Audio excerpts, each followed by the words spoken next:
सफलता एक ऐसी देवी हैं जिनकी कोई तय मूरत नहीं है, कोई तय सूरत नहीं है। दरअसल सफलता निराकार है और हर कोई अपनी अपनी इच्छा अनुसार, अपनी अपनी महत्वाकांक्षा के अनुसार अपने मन में सफलता का एक निश्चित फ्रेमवर्क तैयार करता है।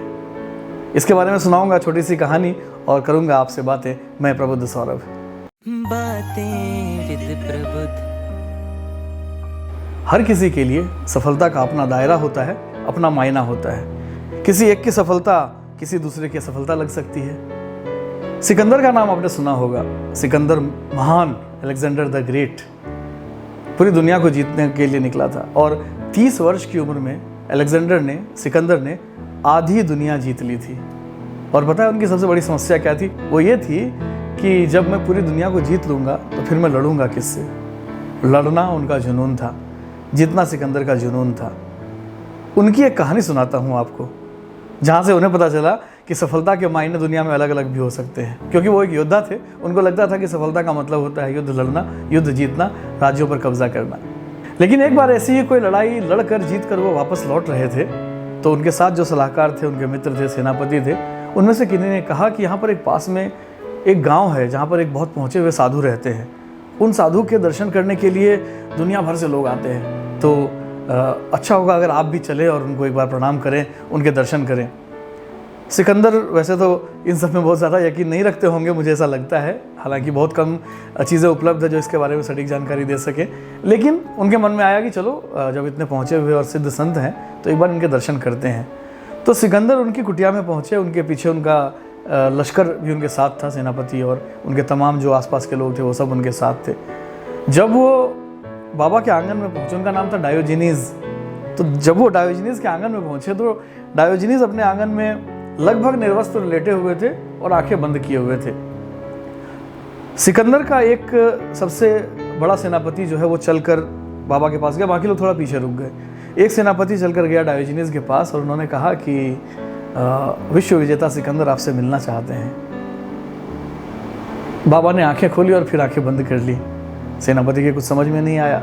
सेनापति ने दोबारा वही बात कही कि विश्व विजेता सिकंदर आपसे मिलना चाहते हैं। बाबा ने फिर आंखें खोली और फिर आंखें बंद कर ली। सिकंदर को हल्का सा अंदाज़ा लगा कि ये शायद डायोजनीज के शान में गुस्ताखी हो गई है, तो उन्होंने इशारा किया, उस सेनापति को वापस बुलाया और इस बार सिकंदर खुद आगे बढ़ के गए। सिकंदर ने कहा, महाराज प्रणाम। तो डायोजनीज ने आंखें खोली और लगभग आशीर्वाद देने की मुद्रा में आंखें झपकाईं। सिकंदर को अच्छा लगा। सिकंदर को लगा कि एक पहुँचे हुए संत तक मेरी बात पहुँची, उन्होंने मेरे प्रणाम को स्वीकार किया, तो निश्चित रूप से उन्हें पसंद आई ये बात। इसके बाद उन्होंने कहा कि सिकंदर ने राजा तो थे ही, विश्व विजेता थे ही, तो उन्होंने अपना जो शाही उनका जो अपना एटीट्यूड था, एक ईगो था, वो दिखाते हुए कहा, हालांकि घमंड नहीं भी कह सकते हैं इसको, लेकिन फिर उन्होंने कहा कि मैं आधी दुनिया का विजेता सिकंदर आपके चरणों में क्या अर्पित कर सकता हूँ, बताइए मैं आपको क्या दे सकता हूँ।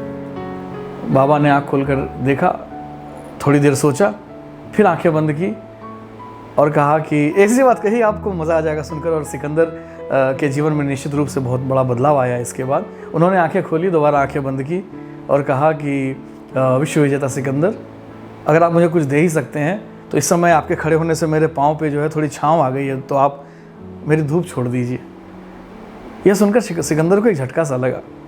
जहाँ सिकंदर आधी दुनिया जीतने के बाद और ये चिंता कर रहा था, जब मैं पूरी दुनिया जीत लूँगा तो मेरी महत्वाकांक्षा का क्या होगा, मैं लड़ूंगा किससे, मैं जीतूंगा किससे, वहाँ एक डायोजनीज जैसा संत जो पूरी दुनिया के लिए एक एग्जाम्पल था, जिसे पूरी दुनिया एक सिद्ध संत मानती थी, वो इस तरह से लेटा हुआ है और विश्व विजेता सिकंदर उसके पास आकर पूछ रहा है कि आपको क्या चाहिए। सिकंदर के निश्चित रूप से सिकंदर के लश्कर में उस समय हज़ारों हाथी, घोड़े, हीरे मोती जवाहरात सब कुछ होंगे, वो युद्ध जीत कर आ रहा था। ऐसे में बाबा ने कहा कि मेरे लिए ज़रा धूप छोड़ दो। तो अब ये समझिए कि डायोजनीज के लिए सफलता का अर्थ था ऐसा सुकून जहाँ वो लेटकर और अपने मन से अपनी इच्छा अनुसार धूप सेंक सके। ये उनकी अंतिम और सबसे ऊपर की इच्छा थी, सबसे ऊपर की महत्वाकांक्षा थी। और वही सिकंदर की महत्वाकांक्षा क्या थी? पूरी दुनिया को जीतना। तो सफलता का जो डेफिनेशन है, उसका जो पैमाना है, सबके लिए अलग अलग होना लाजिम है। इसमें घबराने की बात नहीं है।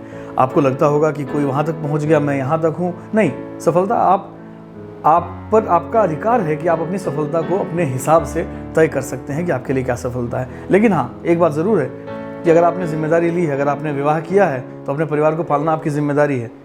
कम से कम उसको पालना एक मिनिमम आपकी जो ज़रूरत है वो होनी चाहिए, उतनी उससे कम अगर करेंगे तो आप असफल माने जाएंगे, चाहे आप कुछ भी कर लें। इसलिए जिम्मेदारियाँ जितनी हैं, जिम्मेदारियों के बाद, जिम्मेदारियाँ निभाने के बाद सफलता का अपना अपना पैमाना तय कीजिए, अपने हिसाब से चलिए, अपने हिसाब से दुनिया को जीतिए। जैसा कि आपने देखा कि किसी के लिए एक 6 फीट की धूप जो है वही सफलता है, किसी के लिए पूरी दुनिया भी सफलता नहीं है। तो ये अंतर था। ये कहानी मैंने इसलिए सुनाई क्योंकि कई लोग कई बार इस तरह से परेशान होते हैं कि वो सफल हो गया, वो 100 करोड़ का है, 1000 करोड़ का है, 2000 करोड़ का है और मैं 50 करोड़ का हूँ। नहीं, आपका पैमाना अलग हो सकता है, सबकी स्पीड अलग हो सकती है सफलता की, सबकी मंजिल अलग हो सकती है, सबके रास्ते अलग हो सकते हैं। इसलिए इससे बिल्कुल मत घबराइए कि सफलता का पैमाना दूसरे को देखकर तय मत कीजिए, या किसी दूसरे को ये अधिकार मत दीजिए कि आपके लिए आपकी सफलता का पैमाना तय करे। आप कैसे खुश रहेंगे ये आपको पता है। इसलिए अपने रास्ते पर बढ़िए, अपनी जीत पाइए और सफल होइए। बहुत बहुत शुक्रिया।